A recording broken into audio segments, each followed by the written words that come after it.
I think the Indian manager brings a very unique sociological perspective. You are taught to adapt. You are taught find a solution to every problem. Sometimes it goes to an extreme of jugaad. So I think Indian people do bring a great deal of a unique characteristic. But I think you should hire for attitude. Skill you can teach somebody. Attitude you can't teach. Some people are my way or the highway types. Some people think the company owes me everything.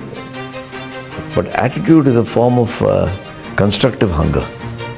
I think there are a lot of people who are doing their business with a conscience. Houses like Godrej, like Mahindra, like Bajaj, obviously I'll include Tata and Levers, are companies which are not perfect, but they are got a conscience. And those are the kind of leaders I admire.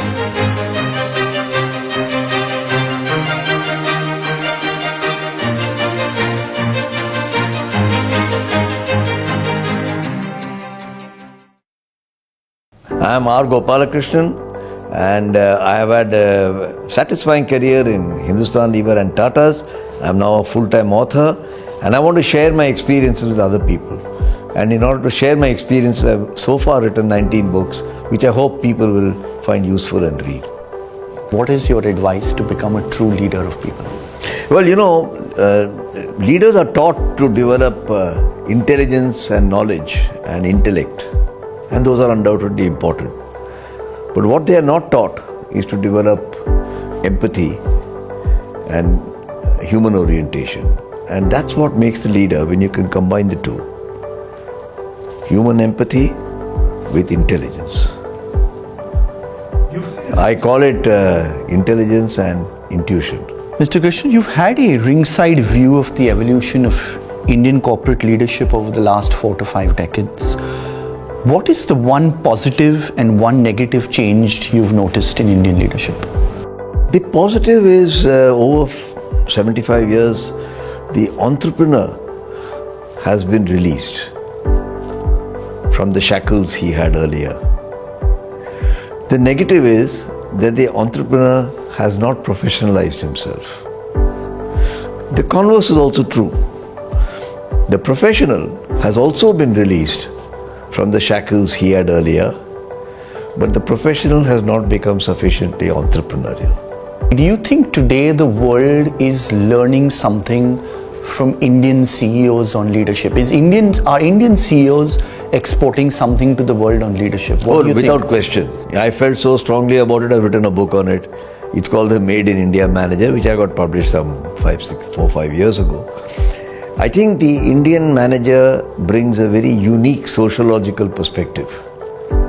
Because right from childhood, whether you're in a wealthy family or in a poor family, you are taught to adapt, you're taught to accommodate, you're taught to find a solution to every problem and not leave unsolved problems. Sometimes it goes to an extreme of jugaad.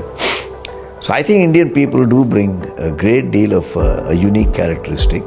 How do you think today the CEO of today is being measured on his success or her success versus, let's say, a decade ago?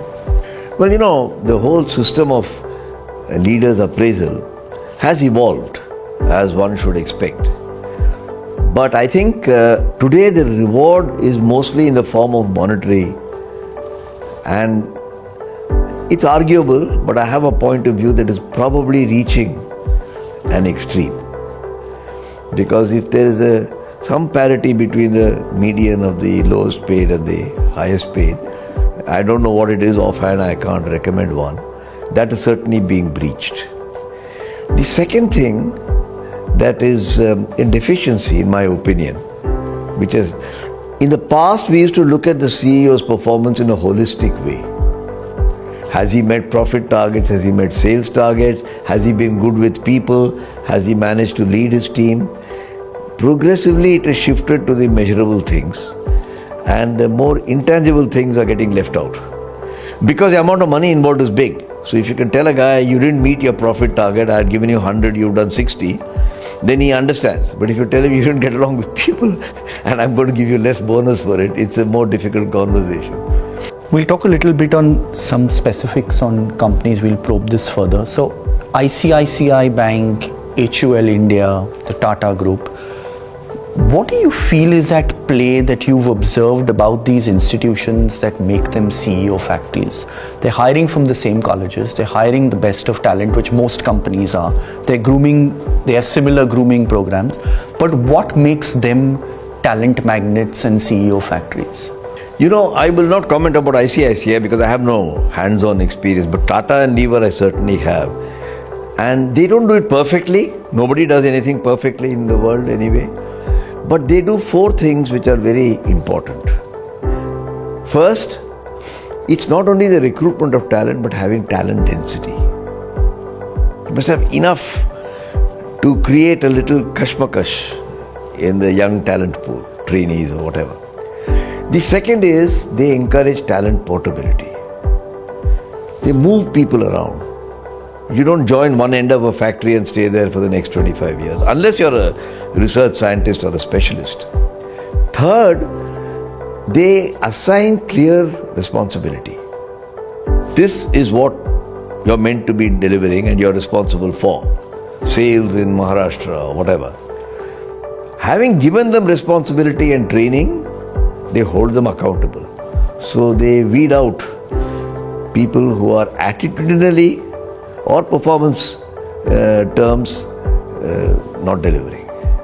What do you think today a millennial workforce wants from their CEO? Frankly, I think the millennial workforce wants to be treated as an adult. The moment I've said that, a lot of things fall into place. They want to be told what is their role. They don't want to be micromanaged, to be told how to do it. And they would like an adult dialogue, a mature dialogue as to what they did right, what they did wrong. And they love to have self-discovery rather than pontification. We tend to miss this because if you got some grey hair on your head, you think it's your privilege to give a lecture to the other guy. But anybody who's raised a family knows that when your son has crossed maybe 15 or something like that, you end up having a different quality of dialogue than when he was in 3rd standard. How do I give feedback to my boss without offending him or her? It's an art and you have to learn it. To learn it, you must first be conscious of it. What you must be conscious of? You must be conscious of the fact that there is a way to disagree without being disagreeable.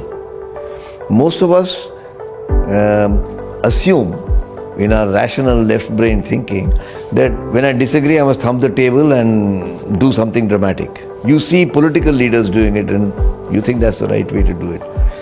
But the genuine feedback to your boss can be given when you learn to disagree without being disagreeable. And I think this is best imparted through parables and stories. I always love to quote the example of when Hanuman was captured in Lanka and he was dragged to the court of Ravana after having destroyed and set fire to the city of Lanka. Everybody is baying for his life and they said put him to death. Only one person spoke up, disagreed with his boss. That is Ravana's own brother Vibhishana. And what he said was, "Oh my dear brother, you are so illustrious." He praised him. "You are so knowledgeable. You are so wise. You have been given boons by the gods. It doesn't behove you to break the law. The law states that a captive should never be killed. He can be punished." And then Hanuman was punished and the Ramayana went on. But that is the way that you must learn to disagree without being disagreeable. Beautifully said.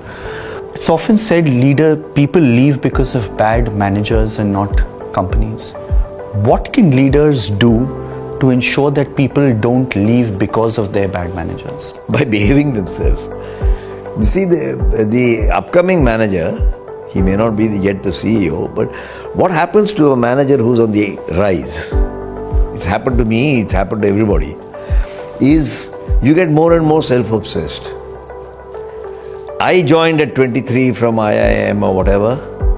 I became at 30 general manager, at 32 I was vice president, at 40 I became CEO. So you withdraw into your own echo chamber Whereas the true job of a manager is to get work done by other people. The higher he rises, the more he depends on other people.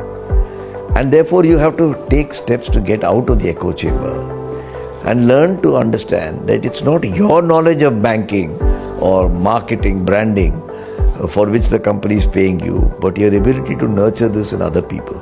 I've heard you say this before, that leaders must learn to let go and let their juniors make mistakes. How should a leader build this ability when they are responsible to their stakeholders for their juniors' mistakes? Well, that's a very good question. And my answer is, if you have specified responsibility, that this is what, and you've trained him to discharge that responsibility, then be ruthless. Hold him accountable. You know, if I've been trained to be the sales manager of Maharashtra, and I've accepted a target of 100 and month after month or quarter after quarter I'm not delivering, then I must be ruthless. I may implement my decision with compassion because his wife's expecting, or he's got other problems. I may give him 6 months or separation terms, but he must go. This is how leaders can make sure. And I've got 2 examples, but I won't go into that in the interest of time, where I learned a lot out of practicing this. Can you give us one such example? Well, when I was maybe 37, 38, I was running a division for animal feeds, dairy feeds, And when you make a poultry feed for chicken, you use an ingredient called copper sulfate, which comes in crystals, and it has to be finely ground because copper has some role in the nutrition. I once got a report from a particular market that lots of birds have died, and the farmers attributed it to our feed. The area manager, who had been trained to be an area manager, went and gave a statement saying, I think it must be the grinder, I'll have to look into it. Now, you don't go and give a statutory reply about what you think. Either you say, I've checked the grinder and there's a fault. It's not a truth versus untruth. It is doing your homework before you speak in the public domain. And then, of course, it became a very big political issue, big company. Well, we fired him because I felt he had been taught his responsibility, he had been trained to discharge it, but he didn't behave like an accountable manager. But when we fired him with compassion. We recognized his age and his family responsibilities. We gave him some time, gave him a lump sum. I've always wondered whether we did the right thing. But on the balance, I feel difficult decisions have to be taken so long as they're executed with compassion. How do you square this up as a leader? Today, with a lot of empathy being the buzzword in leadership, how do you square that up with taking tough calls on people, pushing them harder to deliver results, and even sometimes letting them go? The first thing is to recognize that they are not in conflict. Taking tough calls, rationality, analytical, numerical analysis, all this is dealing with what you can see, what you can hear, and what you can feel. That's last quarter's numbers, that's last year's numbers. And you can do multiplication, division, and arrive at certain judgments. Empathy is about seeing what is invisible, feeling what you cannot feel, hearing the inaudible. So if I am leading a major transformation, and the new book we have written just now with my co-author is Embrace the Future, the leader must learn to see the invisible, to hear the inaudible, and to feel what cannot be easily felt. How do I get better at decision making? Data, instincts, what do you rely on more? The mixture of how much of intelligence and how much of intuition varies as you rise in your organization. It's like a bus which is driving along a plain level road and then climbs up a mountain, then comes down a mountain and then goes through a rough road patch. You have to adapt to each phase of that journey. In the early part of your career, let's say the first 10 years, you are rewarded for being intelligent and result oriented. And that's the advice I would give him. Make sure you deliver your sales or production or whatever. In the second part of your career, you're rewarded not only for that, you must always be able to deliver results, but can you do it with people and relationships? Because now you have 5 people working for you.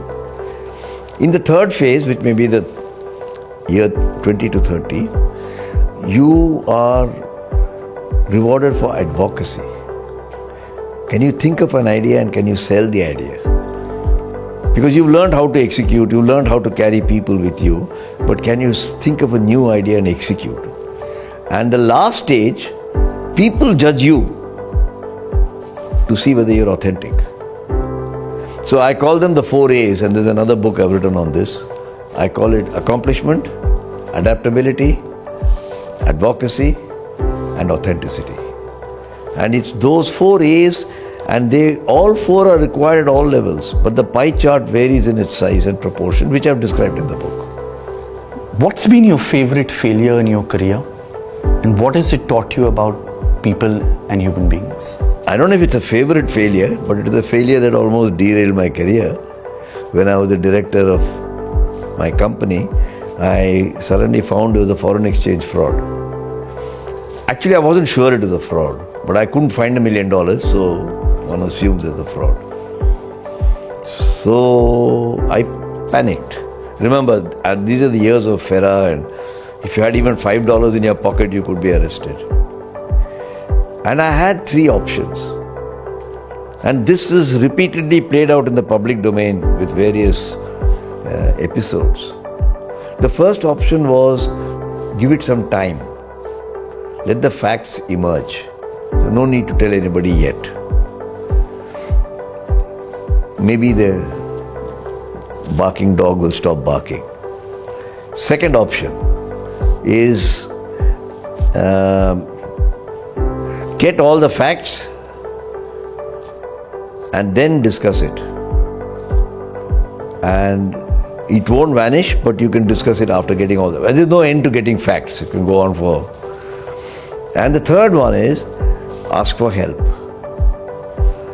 And in this particular case, when I was a young director, I must have been full of myself. When you're 41, 42, you do tend to behave a bit with extra self-assurance.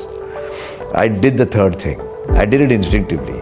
One of my colleagues advised me, and I went and said, I need help. Now, when you're 41, 42, you're a director of the company, you're supposed to be a sab-janta-wala who can solve all problems.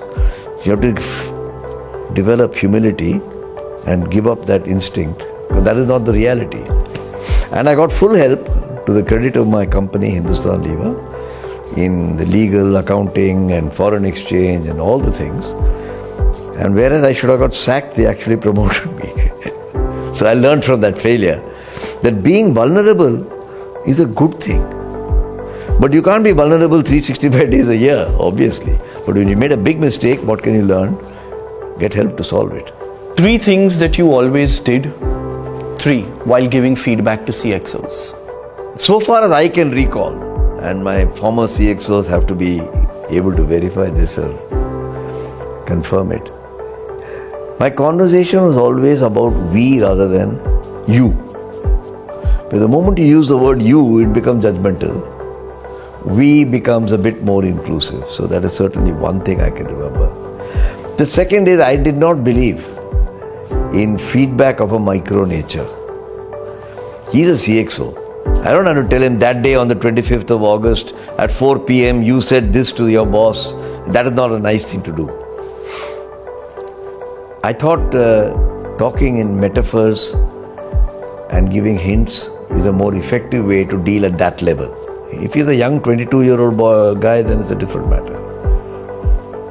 And the third thing is setting ourselves a common problem to solve rather than leaving him with a problem to solve. If I say, you have to improve how polite you are, that's one. See, we all must have a better conversation. That's it's the same thing we are putting together. What's the most brutal feedback you received on your leadership style? Who did it come from? What did they tell you? It came from my wife, who said I was very arrogant. And I'm told that every wife thinks so of her husband, but when their husbands are 40, 45. Actually, I'm a strong believer that your best management development counselor is somebody who's very close to you. Wife is an example. It could be a brother, it could be a father. And I've got lots of stories which I've written about, but I'm not getting into now, of how power-obsessed leaders, and many leaders tend to be power-obsessed, have a calming effect by the presence of their, or the comment or the feedback of their wife. And I use the word wife again metaphorically. It could be somebody very close to you. By the way, it's not gender specific, because the wife can also be a tigress and she needs the husband to sort of calm her. If you could ask someone one question to hire them, and based on that, only that one question, you would hire him or her, what would that question be? What would you probe? I would say, what is your attitude? Many people hire for skills, but I think you should hire for attitude. Skill you can teach somebody.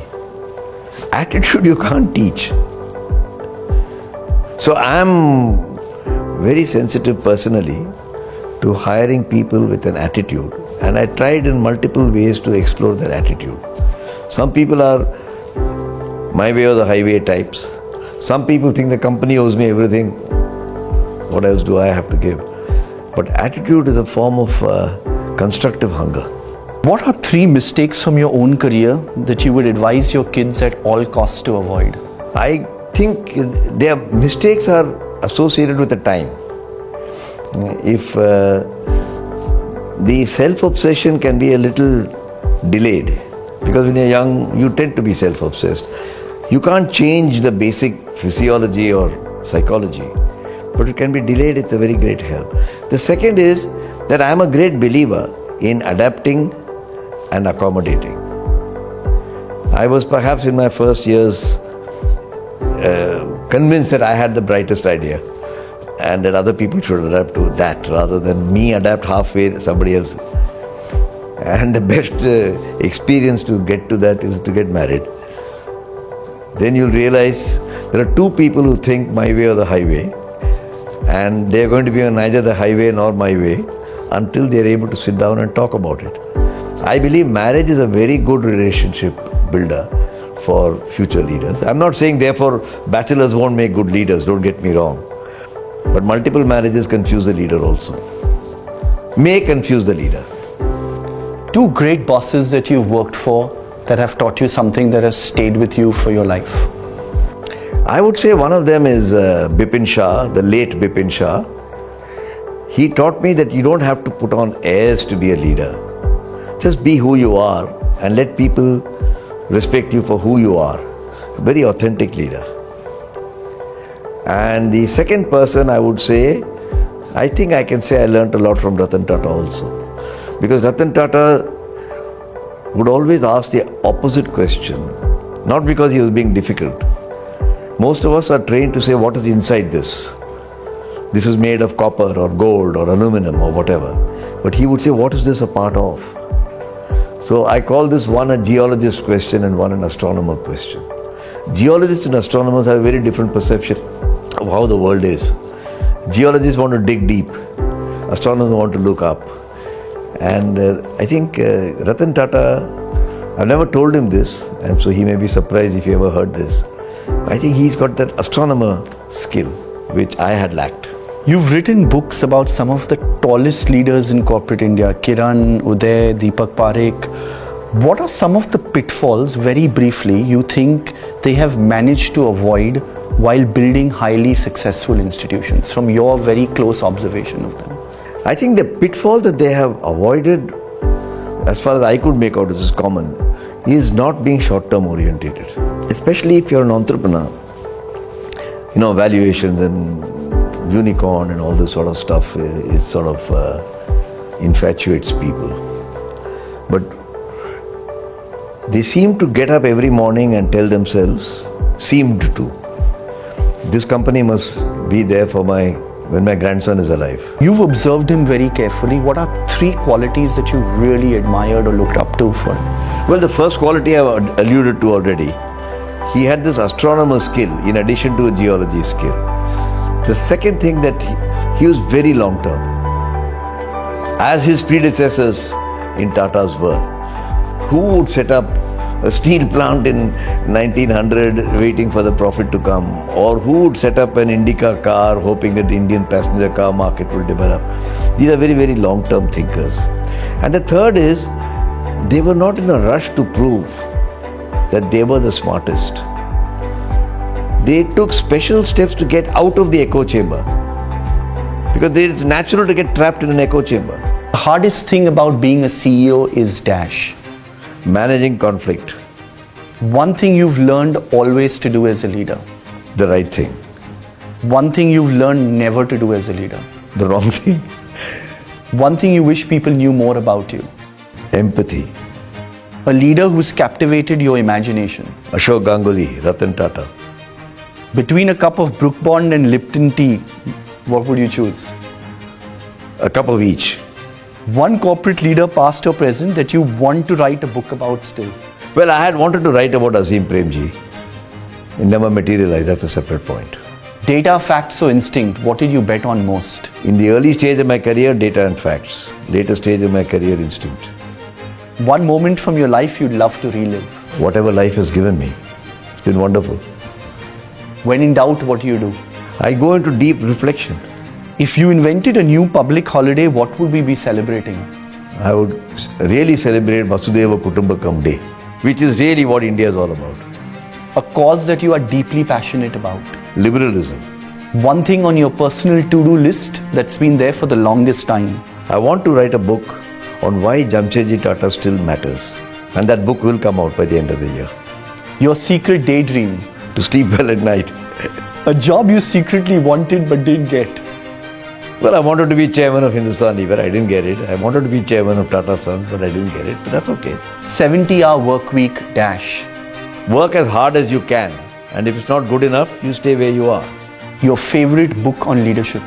The ones that I write, because they are based on experience rather than theory. If you could give up all your rewards and recognition for a chance to dash. To get my kids young again. Your favorite movie or show character when we say the word leadership. Otto. Morning person or night owl? Morning. First thing you do in the morning, last thing you do at night. I open the morning with listening to some bhajan. The last thing I do at night, which I go to sleep at 9:30, is to read a book. The soundtrack to your life will be? Happiness.